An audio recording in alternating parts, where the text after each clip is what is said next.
నమస్కారం. సిటీ కృష్ణ తేజ వార్తలకు స్వాగతం. వార్తల్లోని ముఖ్యాంశాలను చూద్దాం. అంగరంగ వైభవంగా తిరుపతి గంగమ్మ తల్లి జాతర మహోత్సవం. అంబళ్లు పోసి పొంగళ్లు సమర్పించిన మహిళా భక్తులు. శ్రీకాళహస్తిలో వైభవంగా ముగిసిన చిన్న కొట్టాయి ఉత్సవాలు.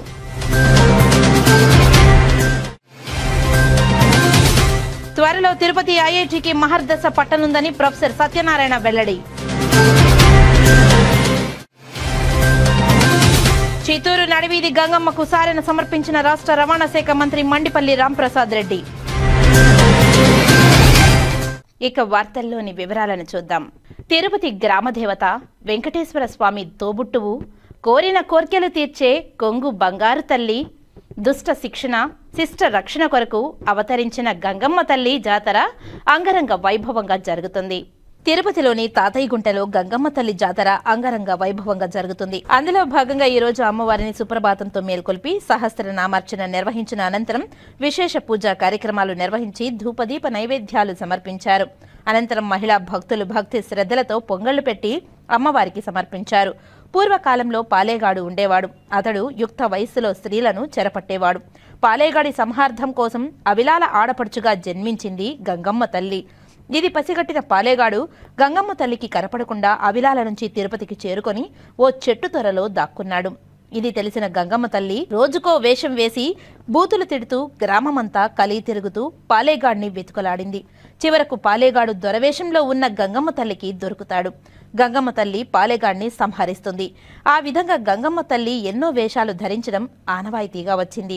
అదే ఆనవాయితీని భక్తులు పాటిస్తూ వివిధ వేషాలు ధరించి అమ్మవారిని దర్శించుకుంటారు.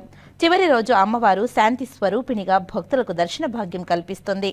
అమ్మవారికి పొంగళ్లు పెట్టి నైవేద్యం సమర్పించి 1000 కళ్ల దుత్తను మూసి భక్తులు మొక్కులను చెల్లించుకుంటారు. ఈ గంగ జాతరను తిలకించడానికి తమిళనాడు, తెలంగాణ రాష్ట్రాల నుంచి అధిక సంఖ్యలో భక్తులు తరలివస్తారు. భక్త జనంతో గంగమ్మ తల్లి ఆలయం సందడిగా మారింది. ఉదయం నుంచి భక్తులు నిర్విరామంగా అమ్మవారిని దర్శించుకున్నారు.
శ్రీకాళహస్తిలోని బీపీ అగ్రహారంలో మంగళవారం గంగమ్మ జాతర సందర్భంగా పొన్నాలమ్మ ఆలయంలో పొంగళ్లు పెట్టారు మహిళా భక్తులు.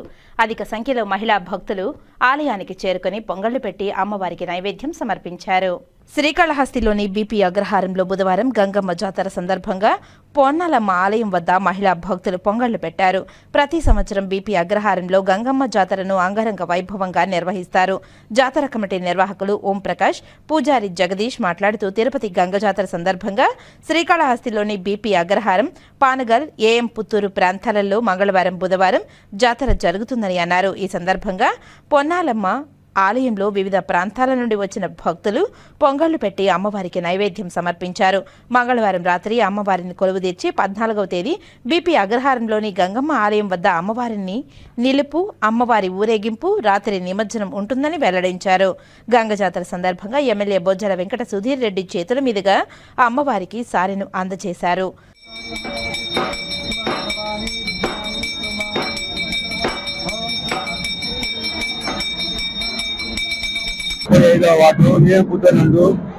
ఈరోజు పొన్నాలమ్మ మా గ్రామ దేవత అయిన పొన్నాలమ్మ పొంగళ్ళు అత్యంత వైభవంగా ఊరు మొత్తం మహిళలందరూ కలిసి పొన్నాలమ్మ పొంగళ్ళు బయలుదేరినాము. అందరూ అత్యంత వైభవంగా మా కులదైవమైన పొన్నాలమ్మ గుడికి పొంగళ్ళు పెట్టే కార్యక్రమం జరుగుతున్నది.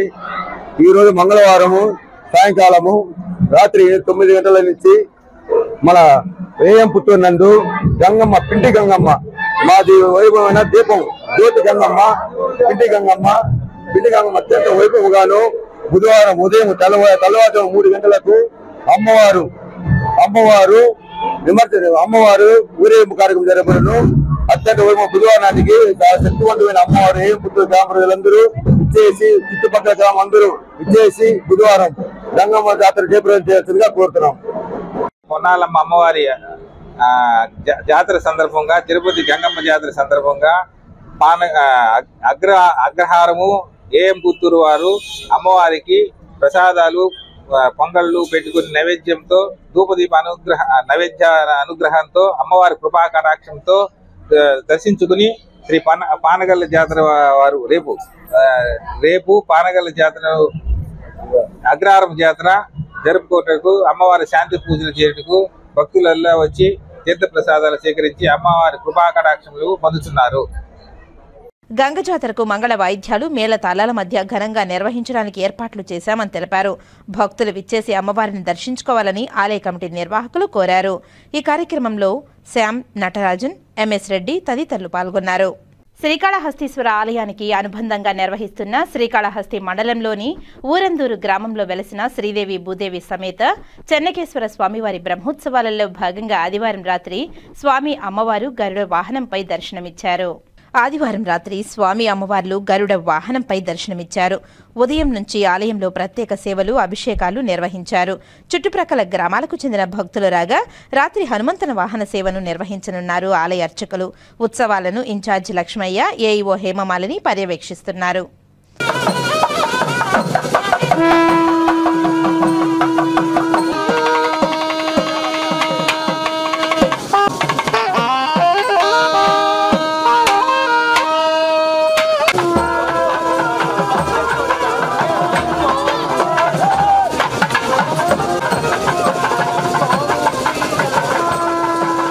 శ్రీకాళహస్తీశ్వర ఆలయంలో నిర్వహిస్తున్న చిన్న కొట్టాయి ఉత్సవాలలో భాగంగా చివరి రోజైన ఆదివారం రాత్రి ఆలయంలోని అలంకార మండపంలో స్వామి అమ్మవార్లకు ప్రత్యేక పూజలు, అభిషేకాలు నిర్వహించి విశేష అలంకరణ చేపట్టారు. పౌర్ణమి సందర్భంగా అనంతరం స్వామి అమ్మవార్లను ఆలయంలోని అలంకార మండపంలో కొలువుదీర్చి ధూపదీప నైవేద్యాలను నివేదించారు.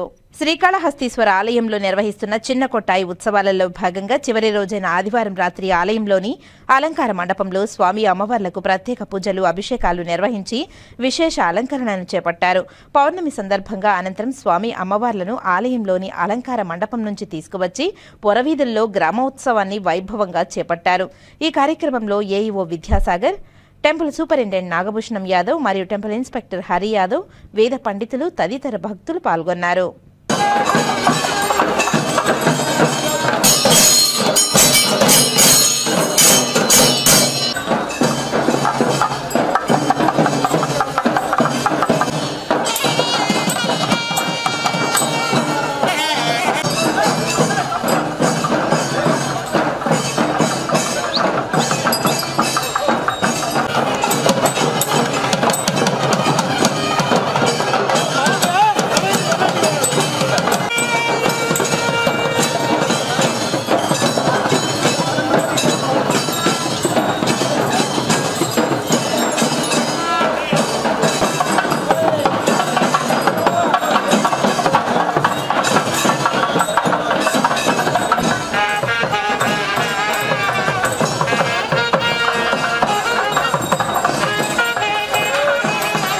చిన్నగొట్టిగల్లు మండలం ఎండంవారిపల్లెలో వైభవంగా జరుగుతున్న శ్రీ ద్రౌపదీదేవి సమేత ధర్మరాజుల స్వామివారి మహాభారత ఉత్సవాలలో భాగంగా ద్రౌపదీదేవి కళ్యాణం కన్నుల పండుగగా జరిగింది. ముందుగా పాండవులు, ద్రౌపది, కృష్ణుడు, పోతురాజు విగ్రహాలను మేళ తాళాలతో గ్రామంలో అంగరంగ వైభవంగా ఊరేగించారు. అనంతరం కళ్యాణ వేదిక వద్దకు తీసుకువచ్చారు. భక్తుల జయ జయ ధ్వానాల మధ్య, వేద పండితుల మంత్రోచ్చరణ మధ్య మాంగళ్య ధారణ జరిగింది. ఈ కళ్యాణోత్సవానికి విచ్చేసిన మహిళా భక్తులు అమ్మవారికి వడిపాలు కట్టి తమ మొక్కులను తీర్చుకున్నారు.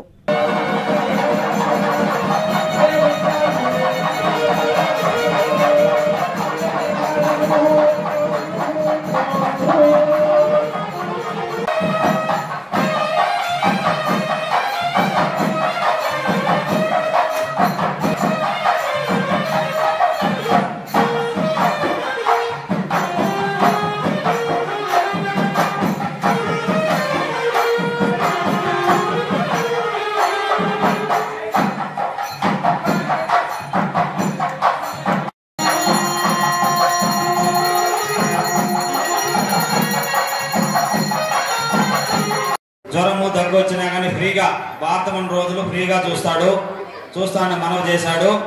అదేవిధంగా చిత్తూరు నడివీధి గంగమ్మ జాతర అంగరంగ వైభవంగా ప్రారంభమైంది. వంశ పారంపర్య ధర్మకర్త మాజీ ఎమ్మెల్యే సీకే బాబు దంపతులు అమ్మవారికి తొలి పూజను అందించారు. ఈ సందర్భంగా భక్తులు అధిక సంఖ్యలో అమ్మవారిని దర్శించుకుని మొక్కులు తీర్చుకున్నారు. ఉదయం అంబలి నైవేద్యాన్ని, మధ్యాహ్నం మహాకుంభ నైవేద్యాన్ని సమర్పించారు.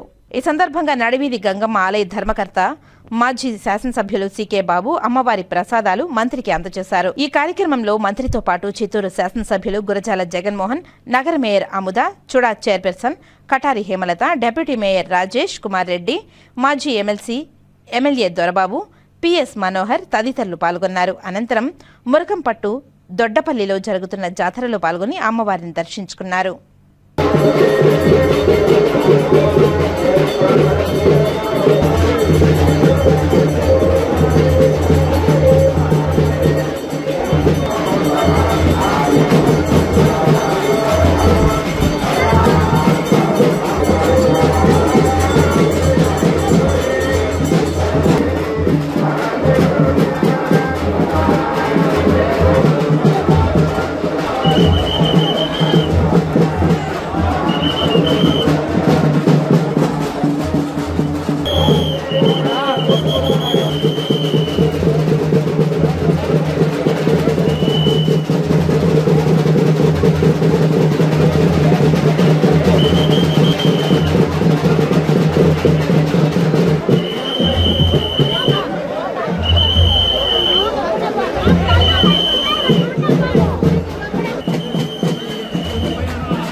నడివీధి గంగ జాతర ఎంతో అంగరంగ వైభవంగా ఆశేష ప్రజానీకం భక్తులు మధ్యలో ఎంతో ఆరంభంగా ప్రారంభమైంది. అమ్మవారి యొక్క ఆశీస్సులతో చాటు రోజు నుంచి ఈ రోజు వరకు అద్భుతంగా వర్షం పడుతూ మనల్ని అలరిస్తూ, అంటే ఈ ప్రాంతము, ఈ దేశమంతా కూడా సుభిక్షంగా ఉంటుంది అనే అమ్మవారి యొక్క ఆశీర్వాదంతో మనమందరూ కూడా చల్లగా ఉంటామని, దేశం ఉన్న క్లిష్ట పరిస్థితుల్లో కూడా మనకు అమ్మవారు అండగా ఉంటుందని, మనకు ఒక ఆధ్యాత్మికంగా మానసిక స్థైర్యాన్ని అమ్మవారు ఈ గంగ జాతర ద్వారా ఇస్తా ఉందని చాటి చెప్తా ఉన్నాం. వంశపారంపర్య ధర్మకర్త సీకే బాబు గారు ఆధ్వర్యంలో ఏర్పాట్లన్నీ అంగరంగ వైభవంగా చేస్తున్నాం. ప్రజలందరూ తండోపతండాలుగా ఈ జాతర కోసం నలు రాష్ట్రాల నుంచి కూడా ఈ ప్రాంతానికి విచ్చేసి అమ్మవారిని దర్శించుకోవడం కోసం ఎదురు చూస్తూ ఉన్నారు. మీ అందరి సహకారంతో, మీడియా మిత్రుల సహకారంతో ఈ జాతరను దిగ్విజయంగా పూర్తి చేయాలని మనస్ఫూర్తిగా కోరుకుంటూ మరొక్కసారి అందరికీ గంగ జాతర శుభాకాంక్షలు తెలియజేస్తూ సెలవు తీసుకున్నాం. వార్తల్లో ఇప్పుడు కాసేపు విరామం. చదలవాడ దంత వైద్య కళాశాల మరియు సూపర్ స్పెషాలిటీ ఆసుపత్రిలో అత్యాధునిక దంత వైద్య సేవలు అందుబాటులోనికి తెచ్చారు. అన్ని దంత సమస్యలకు ఒకే చోట పరిష్కారం. అన్ని రకాల వైద్య సేవలు అందుబాటులో ఉన్న ప్రాంగణం చదలవాడ దంత వైద్యశాల. అనుభవజ్ఞులైన వైద్యులచే అందమైన చిరునవ్వు కోసం ఆధునిక దంత వైద్యం.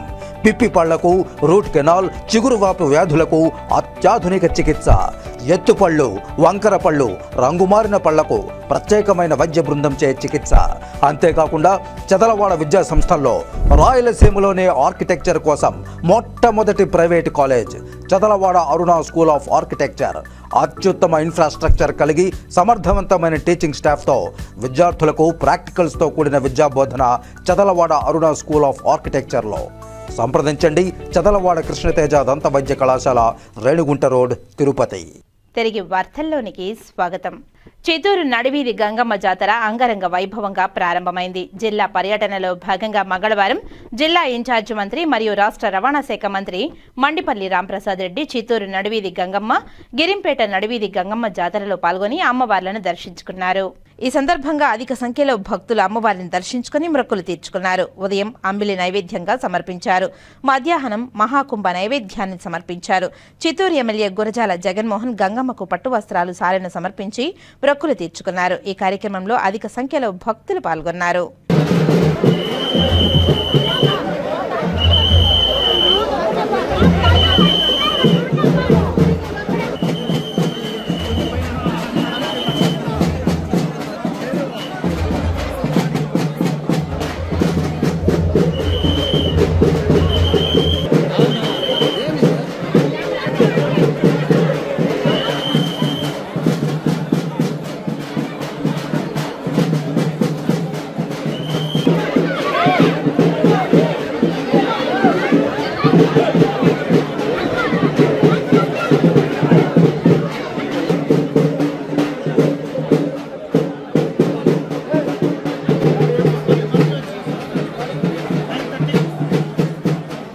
ఏనుగులు పంటలపై పడి విధ్వంసాన్ని సృష్టిస్తున్నాయి. కానీ అధికారులు ఎటువంటి చర్యలు చేపట్టకపోవడంతో నోటికాడికి వచ్చిన పంట ఏనుగులు ధ్వంసం చేశాయని రేణుగుంట మండలం మామండూరు గ్రామానికి చెందిన రైతు సుబ్బారాయ ఆచారి ఆవేదనను వ్యక్తం చేశారు. ఈ ఘటన రేణిగుంట మండల పరిధిలోని మామండూరు పంచాయతీ అటవీ సరిహద్దు ప్రాంతంలో గత కొన్ని రోజులుగా గజరాజులు పంట పొలాలపై బీభత్సం సృష్టిస్తున్నాయి. గతంలో ఎన్నడూ లేని విధంగా రైల్వే ట్రాక్ దాటి రహదారి వైపు ఉన్నటి అరటి తోటపై దాడులు చేసి సుమారు 2 ఎకరాల తోటను ధ్వంసం చేసిన ఘటన చోటు చేసుకుంది. పంట పొలాలపై విరుచుకుపడిన ఏనుగులు అన్నదాతలకు అపార నష్టాన్ని మిగిల్చాయి. మామండూరు గ్రామానికి చెందిన సుబ్బారాయ ఆచారి 2 ఎకరాలలో అరటి పంట సాగు చేసుకున్నారు. పొలం దున్నుకోవడం, ఎరువులు, కూలీలు, విత్తనం, గడ్డలు, పురుగుల మందు తదితరాలకు సుమారు 2 లక్షల రూపాయలు ఖర్చు పెట్టి సాగు చేశారు. పంట దిగుబడి దశకు చేరుకుందన్న సంతోషంలో ఉన్న ఆ రైతుకు ఏనుగులు అరటి తోటపై దాడి చేసి తిని తొక్కి నాశనం చేశాయని రైతు సుబ్బయ్య ఆచారి ఆవేదన వ్యక్తం చేశారు. అర్ధరాత్రి ఏనుగులు నోటికాడ పంటను నేలపాలు చేశాయని కన్నీటి పర్యంతమయ్యారు. పంటను నమ్మి చేసిన అప్పులు ఎలా తీర్చాలని ఆవేదనను వ్యక్తం చేశారు. పూత, పిందె దశలో ఏనుగులు తిని తొక్కి నాశనం చేసుంటే ఏనుగులు అరటి పంటను ధ్వంసం చేయడంతో తీవ్ర నష్టం వాటిల్లిందని రైతు ఆవేదన వ్యక్తం చేశారు. ఏనుగుల రాకపోకలను పసికట్టడంలో అటవీశాఖ అధికారులు నిర్లక్ష్యం అన్నదాతకు శాపంగా మారిందని మామండూరు అటవీ ప్రాంత సమీప గ్రామ ప్రజలు ఆగ్రహం వ్యక్తం చేస్తున్నారు. అడవిలో ఏనుగుల సంచారాన్ని అటవీ సరిహద్దు రైతులకు చేరవేసే అప్రమత్తం చేయడంలో ఫారెస్ట్ అధికారులు తీవ్ర నిర్లక్ష్యంగా వ్యవహరించారని రైతులు మండిపడుతున్నారు. ఈ సందర్భంగా రైతు సుబ్బయ్య ఆచారి మాట్లాడుతూ ఏనుగుల దాడిలో పంటలు నష్టపోయిన రైతులకు భరోసా ఇవ్వడం, సకాలంలో ధ్వంసమైన పంటను రెవెన్యూ ఫారెస్ట్ అధికారులు సందర్శించి నిర్లక్ష్యం వహించకుండా పంటలకు నష్టపరిహారం అందే విధంగా చర్యలు చేపట్టి ఏనుగుల దాడిలో నష్టపోయిన రైతులను ఆదుకోవాలని ఆయన కోరారు. ఏనుగుల బాధ అనేది ఇప్పుడు 3 ఏళ్ల నుంచి జరుగుతున్నది. ఆ పక్క రైల్వే ట్రాక్ పక్కనే పనిచేసి 3 ఏళ్ల నుంచి వచ్చి అవల నుంచే పోతా ఉన్నాయి. ఇప్పుడు ఈ సంవత్సరమే మాకు రైతు దాటి వాళ్ళకి మా భూమిలోకి రోడ్డు పక్క ఉంది. మా భూమి 2 ఎకరాల అరటి తోట వచ్చి ధ్వంసం చేసేసినాయి. కానీ ఎన్ని రోజుల నుంచి ఎప్పుడు రాలేదు ఈ పక్కకి. ఇంకా ఈ ఊరి దగ్గరనే మాది. ఎప్పుడు ఈ ఊర్లోకి వస్తాయని భయంగా బ్రతుకుతున్నాం మేము. ఇబ్బందికరంగా ఉన్నది. కానీ ఇప్పుడు ఏం చేసామన్నా కూడా భయంగా ఉన్నది. అధికారులకి మేము చెప్పినాము, అధికారులు పట్టించుకోవడం లేదు. కానీ అధికారులే కదా మనం ఏదైనా చేయాలంటే అధికారులు కదా మాకు సహాయం చేయాలా. అధికారులకు చెప్పినా కూడా పట్టించలేదు. మాకు చాలా ఇబ్బందిగా ఉన్నది. ఇంకా ఈ పక్క రైలు దాటినాయంటే ఇంకా రైలుకి కూడా ఇబ్బంది. ఎప్పుడు ఏం జరుగుతుందో తెలియదు. కానీ మీరు దీని గురించి స్పందించాలని కోరుకుంటున్నాము. దయించి ఏమను మాకు పేదవాళ్ళగా ఖర్చు పెట్టే ఫారెస్ట్ వాళ్ళు ఆ పక్క నుంచి వాళ్ళు స్పందించడం లేదు. ఫారెస్ట్ డిపార్ట్మెంట్కి డిఎఫ్గా ఫోన్ చేశాను. ఫోన్ చేస్తే కలెక్టర్కి చెప్పండి అన్నాడు. డిఎఫ్ గారికి చేస్తే కలెక్టర్కి చెప్పండి, కలెక్టర్కి అర్జీ చేయండి అన్నాడు. కానీ ఆ కలెక్టర్కి ఇవ్వలేదు, ఎంఆర్ఓకి ఇచ్చాము. ఎంఆర్ఓ చేస్తే కదా కలెక్టర్కి పోతుంది. మనం కలెక్టర్కి డైవర్ట్ ఇస్తే బాగుండదు, కలెక్టర్కి కదా ఎంఆర్ఓకి ఇచ్చాము. దయించి మా మీద రైతులు దయించి మాకేదో నష్టపరిహారం కట్టించాలని కోరుకుంటున్నాము. చేతికొచ్చిన పంట ఇంకా 10 నెలలకంతా పూర్తయి ఉన్నాం. పొలాలు కింద అన్ని పడిపోయి అన్ని నాశనం అయిపోయినాయి. మా పంటని 2 లక్షల రూపాయలు ఖర్చు పెట్టినాను. నాకు వంద పంట వచ్చిండు 4 లక్షలు వచ్చిండు.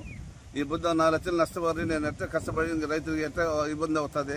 రైతు ఎప్పుడు కోలుకోవాలా? రైతు కోలుకోవాలంటే ఏం చేయాలో చెప్పండి. మీరు అధికారులుగా ఉండాలో ఆలోచించి దీని మీద ఏమవుతుందని ఖర్చులు పెట్టి చూడాలని కోరుకుంటున్నాం. పలమనేరు ప్రభుత్వ ఆసుపత్రి ఎదుట పారిశుద్ధ కార్మికులు ధర్నా నిర్వహించి నిరసన తెలియజేశారు. ఈ సందర్భంగా వారు మాట్లాడుతూ గత 4 నెలలుగా జీతాలు ఇవ్వడం లేదని వాపోయారు.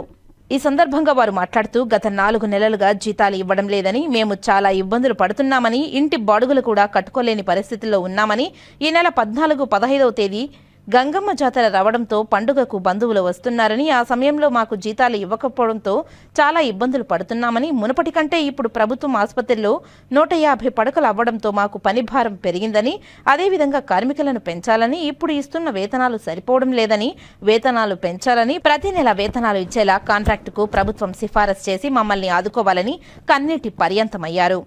నా పేరు శ్యామల. మేము ఇక్కడ పలమనేరు ఏరియా హాస్పిటల్లో వర్క్ చేస్తున్నాము. మాకు ఇక్కడ చాలా కష్టంగా ఉంది. మాకు 4 నెలలు అయిపోతుంది జీతాలు వచ్చి. మాకు జీతాలు ఇవ్వడానికి వాళ్ళు ముందుకు రావడం లేదు. అధికారులు అడిగినా వాళ్ళు పట్టించుకోవడం లేదు. మా సూపర్వైజరు మొహం చూసుకొని మేము మాట్లాడతామంటే మా సార్ మొహం చూసుకొని మేము ఇన్ని రోజులుగా పనిచేస్తూ వచ్చినాము. ఈరోజు మా సార్ చెప్తే కూడా మేము చేయమని మేము కూర్చున్నాము. ఎందుకంటే పలమనేరులో గంగా జాతర వచ్చింది, అది ముఖ్యంగా జరుపుకుంటారు. దానికి కూడా కనీసం డబ్బులు లేకుండా అవస్థపడుతున్నాము. అంతేకాదు కరెంటు బిల్లులు కట్టలేకున్నా, ఇంటి బాడుగులు కట్టలేకున్నా, ఈరోజు ఇంటి బాడుగులు ఉండే వాళ్ళు ఏం చేస్తున్నారు, బోకులు ఎత్తి బయట పడేస్తామంటున్నారు. మేము ఎక్కడ పోవాలి? ఎవరి దగ్గర చెప్పుకోవాలి సార్? మేము చిన్న బిడ్డలంతా పెట్టుకున్నాము. ఇప్పుడు ఈ స్కూల్ ఓపెన్ అవుతుంది, వాళ్ళకి ఫీజులు కట్టాలి. మేము ఎవరిని అడగాలి సార్? మేము కష్టపడి మేము దీనే నమ్ముకున్నాం సార్. మేము దీనిపైన ఆధారపడి ఉన్నాం సార్. మేము ఎవరిని అడగాలి సార్? మేము ఎవరిని అడగాలి? మాకు ఎవరు సహాయం చేస్తారు? మా కష్టం మాకు ఇవ్వకపోతే మేము ఎందుకు ఈ పనులు చేయాలి? కడుపు కట్టి నోరు కట్టి మేము ఎందుకు సార్ వచ్చి చేయాలి? మాకు పని ఒత్తిడి కూడా ఎక్కువ ఉంది సార్. మాకు శాలరీలు ఇచ్చేదే కాదు, మాకు పని ఒత్తిడి కూడా ఎక్కువ పెడుతున్నారు సార్. మాకు ఇక్కడ చాలా బాత్రూమ్లు ఉన్నాయి సార్. బాత్రూమ్లు ముందుకైతే 26 ఉన్నాయి సార్. ఇప్పుడు ఇంకా 90 పైన బాత్రూమ్లు ఉన్నాయి. రూములు ఎక్కువ ఉన్నాయి. షింకులు అవన్నీ కలుపుకుంటే కూడా చాలా ఉన్నాయి సార్. మాకు బిల్డింగ్ ఎక్కువైంది, బయట గ్రౌండ్ ఎక్కువ ఉంది. మేము జనము ఒక్కరు లీవ్ పెట్టినారంటే ఆ ఒక్కరి పని మా పైనే పడతా ఉంది. ఇంటికి వెళ్ళి మేము ఇంట్లో కూడా ఏ పని చేసుకోలేకపోతున్నాం సార్. ఇక్కడ అంతా అలసిపోతున్నాం. మేము తిని వాటిలు చేసుకొని బయట వచ్చే లోపలే 12 అవుతుంది సార్. మళ్ళీ మేము టిఫిన్లు తినేది కూడా అవసరం సార్. అప్పుడే వెంటనే అట్టే లేసి గ్రౌండ్ వర్క్ చేస్తున్నాం. చెట్లు పెరిగేది, గడ్డి కోసేది అంతా కూడా మా దగ్గరే చేపిస్తున్నారు సార్. లోపల ప్రతి ఒక్క వరకు కూడా మా మీదే ఉంటుంది. ఏం ఫంక్షన్లు జరిగినా మేమే ఉంటాం, మేమే చేస్తాం సార్. కష్టపడేదానికి మేము వెనక్కపోలేదు సార్. కానీ అధికారులు దయచేసి మా సమస్యలు అర్థం చేసుకొని దీనికి ముందు కూడా మేము ఈ మాదిరి కూర్చున్నప్పుడు కలెక్టర్ గారు మాకు వాళ్ళు సమ్మతించి కలెక్టర్ గారి ద్వారా మాకు ఇప్పించిన జీతాలు ఈ రోజు కూడా మేము కోరుకుంటున్నాము. మాకు జీతాలు దయచేసి అధికారులు అర్థం చేసుకొని, గవర్నమెంట్ అర్థం చేసుకొని, కలెక్టర్ గారి ద్వారా వాళ్ళు అర్థం చేసుకొని మాకు జీతాలు మాకు వేపించాల్సిందిగా కలెక్టర్ గారిని మేము కోరుకుంటున్నాం సార్. ఈరోజు పలమనేరు ప్రభుత్వ హాస్పిటల్ అంటే ఏరియా హాస్పిటల్లో ఈరోజు పారిశుద్ధ్య కార్మికులు మెరుపు దాడి చేస్తున్నారు. ఎందుకంటే వాళ్ళకు 4 నెలల జీతాలు పెండింగ్లో ఉన్నది. వెంటనే 4 నెలల జీతాలు ఇవ్వాలని చెప్పేసి CITగా అనుబంధ సంస్థగా మాట్లాడుతున్నాము. వారికి 4 నెలల జీతాలు ఎందుకంటే ఈరోజు మెరుపు దాడి చేయడానికి కారణంగా ఏమంటే 14, 15, 16 పలమనేరులో గంగమ్మ జాతర పండుగ ఉంది. జాతర పండుగ కోసం ఈరోజు ఒక 15 రోజుల ముందు కూడా చెప్పాము, మాకు పలమనేరులో జాతర ఉన్నది, మాకు బంధువులు చుట్టాలు బిడ్డలు వస్తారు కాబట్టి మాకు ఎటువంటి పరిస్థితుల్లోనూ మాకు జీతాలు కావాలని చెప్పేసి ఈరోజు సంవత్సరానికి ఒకసారి వచ్చే గంగమ్మ జాతర పండుగకి జరపలేకపోతున్నాము. ఆ బాధాకరంతో ఆ ఆవేదనతో ఈరోజు ఏరియా హాస్పిటల్ ముందు ధర్నా కూర్చున్నాము. మెరుపు దాడి కూడా చేస్తున్నాము. వాళ్ళ దగ్గర సాలరీస్ కన్నా ఈరోజు సాయంకాలం రూపాయలు వేయకుండా పోతే మెరుపు దాడే కాకుండా సమ్మెలో కూడా దిగుతామని చెప్పి CITగా అనుబంధ సంస్థగా హెచ్చరిస్తున్నాము. ఎందుకంటే ఈరోజు కామన్స్గా తెలుసుకోవాలి ప్రభుత్వం కూడా. ఎందుకంటే 4 నెలలు జీతాలు పెండింగ్లో ఉంటే ఎలా బతకాలి కార్మికులు, వాళ్ళు పారిశుద్ధ్య కార్మికులు, వాళ్ళకి ముందే పనులు ఒత్తిడి ఎక్కువ, పనులు ఒత్తిడి ఉన్నా కూడా పాపం చేస్తున్నారు. ఎందుకంటే పట్ట కడుపు కోసం కూడా ఈరోజు జీతాలు లేదంటే చాలా దారుణము. అది కాకుండా ఈరోజు ఒక ఆమె చెప్పింది ఏమంటే, మాకు బాడీ కట్టలేదు, రేపటి లోపల ఇకపోతే మేము ఇల్లు ఖాళీ చేయించేస్తాము అని చెప్పి, బోకులు కూడా బయట వేస్తామని చెప్పిన సందర్భం ఈరోజు. అందుకే ఆ బాధ కూడా ఇక్కడ అర్థం చేసుకోవాలని చెప్పేసి ఏరియా హాస్పిటల్ సూపరింటెండెంట్ గారికి కూడా మేము హెచ్చరిస్తున్నాము. అలాంటి పరిస్థితులు ఎక్కడా లేదు. ఈ 4 నెలలు పెండింగ్లో ఉంటే మనం కూడా ఒకసారి ఆలోచించాలని చెప్పేసి ప్రభుత్వానికి కూడా విన్నపం తెలుపుతున్నాము. శ్రీకాళహస్తి నియోజకవర్గంలోని ఏర్పేడు మండల కేంద్రంలో ఏర్పాటు చేసిన తిరుపతి ఐఐటికి మహర్దశ వస్తుందని, రాబో రోజుల్లో అంతర్జాతీయ స్థాయిలో ఐఐటిని తీర్చిదిద్దుటకు ప్రణాళికలు రూపొందిస్తున్నట్లు డైరెక్టర్ ప్రొఫెసర్ సత్యనారాయణ అన్నారు. ఈ సందర్భంగా ఆయన మాట్లాడుతూ, ఐఐటి రాబో 4 సంవత్సరాలలో చేపట్టబోయే తిరుపతి భారతీయ సాంకేతిక విజ్ఞాన సంస్థ, Tirupati Indian Institute of Technology Tirupati IIT దృశ్యం రూపొందిస్తున్నట్లు వివరించారు. రాబో 4 సంవత్సరాలకు గాను కేంద్ర ప్రభుత్వం బడ్జెట్లో తిరుపతికి ఐఐటికి 2,300 కోట్ల నిధులు మంజూరు చేసినట్లు సమాచారం అందించారు. రాబో 4 సంవత్సరాలలో ఐఐటికి మహర్దశ వస్తుందని వివరించారు. కేంద్ర ప్రభుత్వం 2015లో మంజూరు చేసిన ఐఐటిలో తిరుపతి పేరుతో ఒక ఐఐటిని, అలాగే ఐసర్ను ఏర్పాటు మంజూరు చేశారని తెలిపారు. ఐఐటిని 539 ఎకరాలలో నిర్మాణానికి ప్రణాళికలు రచించి అమలు చేస్తామని తెలిపారు. 2017 నుంచి నిర్మాణ కార్యక్రమాలు ప్రారంభమయ్యాయని తెలిపారు. సుమారు 4 సంవత్సరాల పాటు తిరుపతిలోని ఓ ప్రైవేటు కళాశాలలో అతిథిగా విద్యా సంవత్సరాలను గడిపామని తెలిపారు. అలాగే హాస్టళ్లు, ప్రైవేటు భవనాలలో గడిపామని తెలిపారు. 2 ఏళ్ల క్రితం ఏర్పేడు మండలం కేంద్రంలో సొంత భవనాలలోకి ప్రవేశించామని తెలిపారు. 2017 నుంచి 2024-25 ఆర్థిక సంవత్సరం వరకు 1,100 కోట్లు వెచ్చించినట్లు ఓ ప్రశ్నకు సమాధానంగా డైరెక్టర్ సత్యనారాయణ వివరించారు. సకల సదుపాయాలతో సంపూర్ణ స్థాయిలో తిరుపతి ఐఐటిని నిర్మిస్తున్నామని వివరించారు. సొంత భవనాలలోకి ప్రవేశించిన తర్వాత ఎన్నో ఆవిష్కరణలు, ఎన్నో ఒప్పందాలు జరిగాయని, అంతేకాక విద్యార్థులు కూడా కొత్త ఆవిష్కరణలు చేస్తున్నారని ఈ సందర్భంగా ఆయన తెలిపారు. తిరుపతిలోని శ్రీ తాతయ్యగుంట గంగమ్మ జాతరను పురస్కరించుకుని తిరుపతి అన్నమయ్య సర్కిల్లో గల నాయుడు మొబైల్స్ లో ప్రత్యేక ఆఫర్లను అందిస్తున్నారు. తిరుపతిలో గంగ జాతర సందర్భంగా నాయుడు మొబైల్స్ కొత్త ఆఫర్లను ప్రవేశపెట్టారు. Vivo V50 elite special edition online కంటే 2 రోజుల ముందుగానే నాయుడు మొబైల్స్ లో లాంచ్ చేశారు.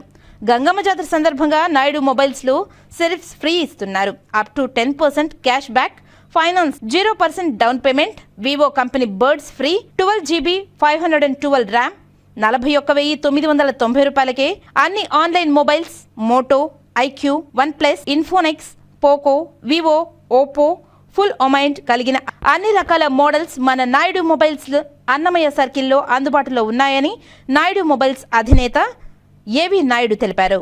నాయుడు మొబైల్స్లో ఈరోజు Vivo V50 elite edition latest edition launch చేశాము. ఆన్లైన్ కంటే 3 రోజుల ముందుగానే. మీకు అందరికీ తెలుసు కదా, నాయుడు మొబైల్స్ అంటే ఆన్లైన్ కంటే 3 రోజుల ముందుగా సరికొత్త మొబైల్ లాంచ్ చేస్తున్నాము. దీని స్పెషాలిటీ ఏంటంటే, దీనికి TWS బడ్స్ బాక్స్లోనే కంపెనీ వాళ్ళు ఫ్రీగా ఇస్తారు. అది కాకుండా నాయుడు మొబైల్స్ తరఫు నుంచి స్మార్ట్ వాచ్ ఒకటి ఫ్రీగా ఇస్తున్నాము గంగమ్మ జాతర సందర్భంగా. అదేవిధంగా దీనికి 5 గిఫ్ట్స్ అనేటివి ఫ్రీగా ఇస్తాం. దీనికి ఫైనాన్స్ ఆఫర్ ఉంది, credit card offer up to 2,500 వరకు డిస్కౌంట్ వస్తుంది.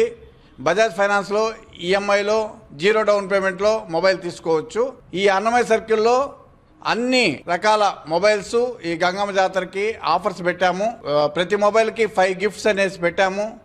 అంతేకాకుండా ఆన్లైన్ మోడల్స్ అన్నీ మన దగ్గర లభ్యం. నెక్స్ట్ మన దగ్గర మోటరోలా, ఐక్యూ, ఇన్ఫినిక్స్ ఇలాంటి ఫుల్ డిమాండ్ కలిగిన మొబైల్స్ మన నాయుడు మొబైల్స్లో అన్నమయ్య సర్కిల్లో లభ్యం. వార్తలు ముగించే ముందు ముఖ్యాంశాలు మరోసారి. అంగరంగ వైభవంగా తిరుపతి గంగమ్మ తల్లి జాతర మహోత్సవం. అంబళ్లు పోసి పొంగళ్లు సమర్పించిన మహిళా భక్తులు. శ్రీకాళహస్తిలో వైభవంగా ముగిసిన చిన్న కొట్టాయి ఉత్సవాలు.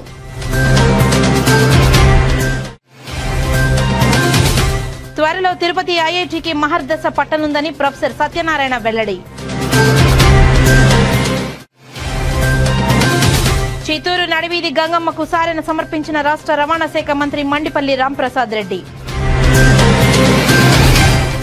ఈ వార్తలు ఇంతటితో సమాప్తం. నమస్కారం.